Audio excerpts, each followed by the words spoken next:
I got married to him, I, was in love. Like I wanted to please him. I would hide stuff that he would say or truths that I would find out about him from my family because I didn't want them not to like him. So long story short, I ended up building his credit. He had no credit. I ended up giving him a green card. He lied about his status. I ended up buying him, I think by the time we were done, he had charged up $150,000, if not more, on my credit cards.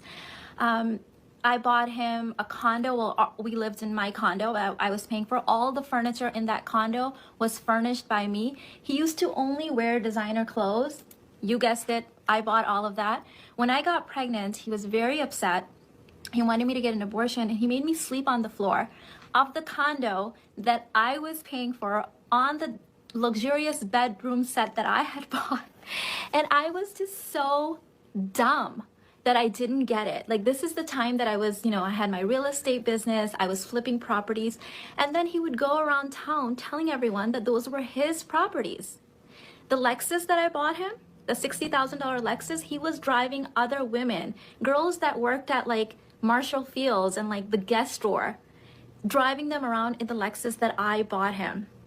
I remember this one time he was in my real estate office and he was sitting behind the desk looking like a king, and someone walked in and was confused because that was my office, and they're like, Mina, isn't this your office? Like, who is this? And I started to answer, and he told me to shut up. In front of my colleague, he told me to shut up because he wanted to feel like a king sitting in my office.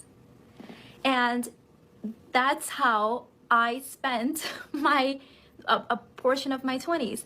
When I was pregnant and having his child, he was out dating other women and taking them to the club. Women that had no qualification that he could be the king to, that he could be the provider for. So he was taking the money that I was giving him and spending the money on women that he could feel the king with, because I couldn't give that to him. I remember just saying to him, like, I get that you don't love me, like, I get it, I see it, but how could you not love your own child? And he said, that child is like trash to me. It's like a child off the street. Like, go on there with your child. I told you I didn't want this child.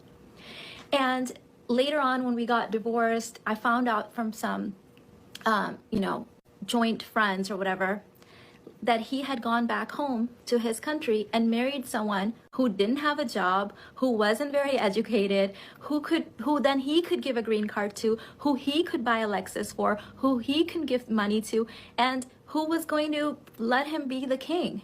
Because you see, he couldn't be a king or a provider with me. I was the woman that helped build him up for another woman.